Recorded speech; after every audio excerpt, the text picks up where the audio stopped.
जय श्री राम। 10वीं क्लास के प्यारे विद्यार्थियों, श्री राम इंग्लिश क्लासेस में सुनील डूकिया की तरफ से आपका हार्दिक अभिनंदन, स्वागत, वेलकम। जैसा कि ग्रामर के अंदर अपने एक शानदार सा टॉपिक पढ़ रहे थे, क्लॉज नया टॉपिक था। कई क्लासें आप लोग देख चुके हैं। अब बढ़ते हैं अपनी अगली नेक्स्ट क्लास की तरफ। क्या पढ़ लिया, क्या पढ़ने वाले हैं, आज क्या पढ़ेंगे उसमें चलो देखते हैं।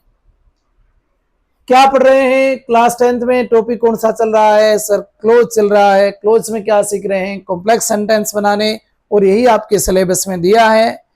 और क्या पढ़ लिया कॉम्प्लेक्स सेंटेंस में? नाउन क्लोज को पढ़ लिया, एडजेक्टिव क्लोज को पढ़ लिया। अब क्या पढ़ रहे हैं? एडवर्ब क्लोज को पढ़ रहे हैं सर। एडवर्ब क्लोज में क्या पढ़ रहे हैं? टाइम क्लोज में आने वाले कंजक्शन पढ़ रहे हैं। इनमें से कौन से कंजक्शन अपने हो गए? वहन हो गया, एज सुन एज हो गया, एज लॉन्ग एज हो गया, वहन एवर हो गया, अंटिल हो गया, टिल हो गया। हर्डली वहन को भी पढ़ लिया, स्केयरली वहन को भी पढ़ लिया। नो सुनर देन का प्रयोग भी हमने सीख लिया। आज क्या सीखने वाले हैं? बिफोर और आफ्टर। आज कौन से दो कंजक्शन का प्रयोग सीखोगे? बिफोर और आफ्टर का प्रयोग हम सीखेंगे। चलिए शुरू करते हैं पढ़ना बिना समय गवाए। एडवर्ब क्लोज का प्रयोग करके कॉम्प्लेक्स सेंटेंस बनाना हमारा टॉपिक जो चल रहा है क्लोज, उसमें एडवर्ब क्लोज पढ़ रहे हैं। बिफोर का मतलब क्या होता है? बिफोर का मतलब पहले। यूज क्यों करते हैं, किस कंडीशन में करते हैं, तो इसके बारे में मैंने कुछ लिखा भी है, पढ़ लो। जब दो कार्यों में एक कार्य के समाप्त होने से पहले, जब दो कार्यों में एक कार्य के समाप्त होने से पहले दूसरा समाप्त हो जाए तो किसका? बिफोर का प्रयोग करना है। बिफोर का स्ट्रक्चर मैंने यहां लिखा है, बिफोर का मैंने यहां लिखा है ये वाला। तो बिफोर वाला सेंटेंस बनाएंगे तो स्ट्रक्चर को फॉलो करेंगे। और आफ्टर का मैंने इसके बाद लिख दिया, क्योंकि दोनों ही सीख रहे हैं तो दोनों के स्ट्रक्चर मैंने लिख दिए हैं।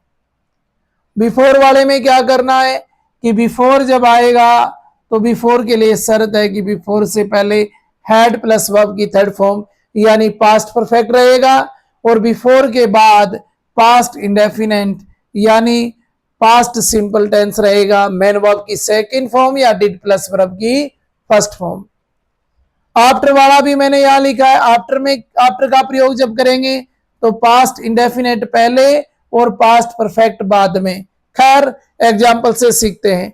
इस तरह से आपको एग्जाम्पल एग्जामिनर आपको एग्जाम में देगा और यहां आपको लिख देगा कि बेटा इस सेंटेंस में बिफोर का प्रयोग करते हुए इसको बनाओ, इसमें भी बिफोर का प्रयोग करते हुए इसका कॉम्प्लेक्स सेंटेंस बनाइएगा। किसका प्रयोग दिया है? बिफोर का। बिफोर का मतलब क्या होता है? से पहले या पहले। से पहले यानी कौन सा काम पहले हुआ वो पहले लिखना है। सेंटेंस को पढ़ेंगे तब पता चलेगा कौन सा काम किस सेंटेंस में पहले हुआ। द पेशेंट ऑलरेडी डाइड, रोगी पहले से ही मर गया था। द डॉक्टर केम, डॉक्टर आए, डॉक्टर पहले आए या रोगी पहले मरा। तो ये ऑलरेडी ये बता रहा है कि भाई जो रोगी था वो पहले ही मर गया था। इसका मतलब इस सेंटेंस में बिफोर का प्रयोग करना है तो पहले पास्ट परफेक्ट टेंस लिखना पड़ेगा, यानी सबसे पहले द सब्जेक्ट लिखा द पेशेंट, उसके बाद पास्ट परफेक्ट के लिए आप क्या करोगे? हैड प्लस वर्ब की थर्ड फॉर्म लगाओगे। तो हैड डाई इसमें दे ही रखा है, डाई की थर्ड फॉर्म दे ही रखी है, तो had died. The patient had died, अब किसका प्रयोग कर देंगे? बिफोर का प्रयोग कर देंगे। अब ध्यान रहे दूसरा सेंटेंस किस में होना चाहिए? पास्ट सिंपल में होना चाहिए। ये किस में है? पास्ट सिंपल में है, पास्ट इंडेफिनेट में है। तो जैसा है वैसा लिख देंगे, the doctor came, the doctor केम। उम्मीद करता हूं ये सेंटेंस आप लोगों को समझ आया होगा। देखो बिफोर से पहले पास्ट परफेक्ट और बिफोर के बाद पास्ट सिंपल, ये मेन वर्ब की सेकंड फॉर्म। चलो एक और एग्जांपल देखते हैं। I already reached there the bell ring, पहले काम क्या हुआ? आप वहां पहुंच गए थे या घंटी लगी थी पहले? ये सेंटेंस के अकॉर्डिंग तो ये कहा जा रहा है कि आप पहले पहुंच गए थे, तो ऑलरेडी को हटाना है। इसमें हमने हटा दिया ना, इसमें भी हट जाएगा। क्या लिख दूं? आई। फिर सर इसको पास्ट परफेक्ट में बदलेंगे तो had reached, I had reached before, I had reached there हो रहा है ना इसमें, आई हैड रीच्ड देयर, ये लिख दिया। अब किसका प्रयोग करोगे? अब सर बिफोर का प्रयोग करेंगे। कर दिया। उसके बाद दूसरा सेंटेंस, द बेल। अब किसका? अब सर ये रैंक तो सेकंड फॉर्म दे ही रखी है तो उसको ऐसा ही लिख देंगे क्योंकि बाद में पास्ट सिंपल आता है। सेंटेंस बन गया I had reached there before the bell rang. उम्मीद करता हूं कि बिफोर का प्रयोग आप लोगों को समझ आया होगा। आफ्टर को और देख लेते हैं। देखो, आफ्टर का मतलब होता है बाद में, जब दो कार्यों में एक कार्य समाप्त होने के बाद दूसरा समाप्त हो जाए। के बाद, इसमें क्या आया है? के बाद। इसमें क्या था? से पहले। अर्थात के बाद आया है तो आफ्टर के बाद पास्ट परफेक्ट ये लिखा है। आफ्टर के बाद पास्ट परफेक्ट तो आफ्टर से पहले क्या आएगा? Past indefinite, past simple. The patient died the doctor already came. पहला काम कौन सा हुआ वो पहले लिख देना है पास्ट सिंपल में, और बाद में जो हुआ वो आफ्टर के बाद लिख देना है। रोगी मर गया था या डॉक्टर आ गए थे? देखो, the doctor already came, doctor पहले ही आ गए थे। ये काम पहले हुआ तो पहले जो काम हुआ वो पहले लिख दो। किस में लिखेंगे? आफ्टर का जब प्रयोग करें तो पास्ट सिंपल में लिखेंगे। तो मैंने उधर से लिया पहले subject the doctor, past simple में लिखना है, ध्यान रहे। वर्ब की सेकंड फॉर्म दे रखी है, लिख दिया हमने केम, द डॉक्टर केम। उसके बाद अपने किसका प्रयोग किया? आफ्टर का प्रयोग किया। दूसरा सेंटेंस सब्जेक्ट ले हो, ये लिया सर द पेशेंट। अब क्या करना है?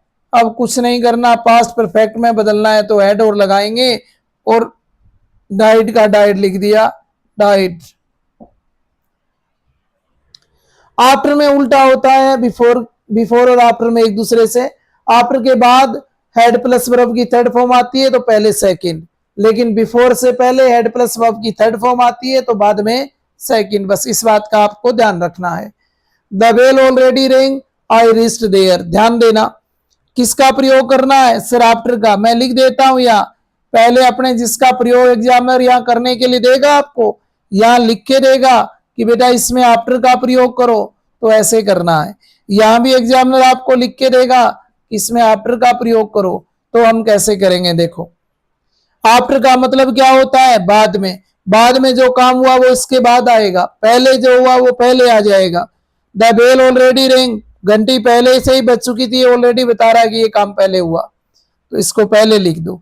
पहले लिखेंगे तो कौन से टेंस में लिखेंगे बेटा? पहले लिखेंगे ना, तो सर सिंपल टेंस में, पास्ट सिंपल में, पास्ट इंडेफिनिट में लिखेंगे।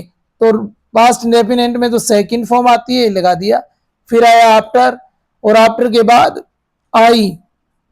बाद में कौन से टेंस में? पास्ट परफेक्ट में। पास्ट परफेक्ट में तो हेड प्लस वर्ब की थर्ड फॉर्म आती है, तो ये हमने हेड लिखा, और फिर रेस्ट का रेस्ट आ गया और देर का देर आ गया। बस इस तरह से आपको आफ्टर बिफोर का यूज कर लेना है। उम्मीद करता हूं ये आपको सेंटेंस समझ में आए होंगे, और आप मैक्सिमम एग्जाम्पल की प्रैक्टिस कीजिए। जहां से भी एग्जाम्पल मिले, कोई समस्या आए किसी भी एग्जाम्पल को लेकर, आप मेरे साथ उसको शेयर करें, और साथ साथ क्लासें ज़्यादा से ज़्यादा आप अपने से आगे उन बच्चों तक बढ़ाते रहें। उन बच्चों तक ये क्लास अपनी पहुंचनी चाहिए जो इस तरह की क्लासों को देखना चाहते हैं, जो पढ़ना चाहते हैं, जो क्लोज को, जिन्होंने पहले पढ़ा नहीं और अब वो चाहते हैं कि उनकी कमांड हो जाए, तो ये दायित्व तो आपका है, और आपसे मेरा ये निवेदन है। एक बार आप स्क्रीनशॉट ले लें इसका बढ़िया तरीके से, फिर इसको बार बार इन्हीं एग्जाम्पल को आप करके देखेंगे, समझने का प्रयास करेंगे, समझ में आ जाएगा। फिर भी कोई दिक्कत हो तो मैं फिर आपके साथ खड़ा हूं। आप एक बार बोलिए, मैं आपकी उस समस्या के समाधान के लिए नेक्स्ट वीडियो जैसे ही आपका कमेंट मिलेगा, जहां भी जब भी, मैं तैयार हूं एक और वीडियो बनाने के लिए। आज के लिए बस इतना ही, कल फिर आगे बढ़ते हैं, इसको कल पूरा कर लेते हैं। कौन से को? एडवर्ब क्लोज में टाइम को कंप्लीट कर लेते हैं। टाइम में आने वाले कंजक्शन कल कंप्लीट हो जाएंगे, उसके बाद नेक्स्ट पढ़ेंगे। आज के लिए बस इतना ही। पुनः जय सिया राम।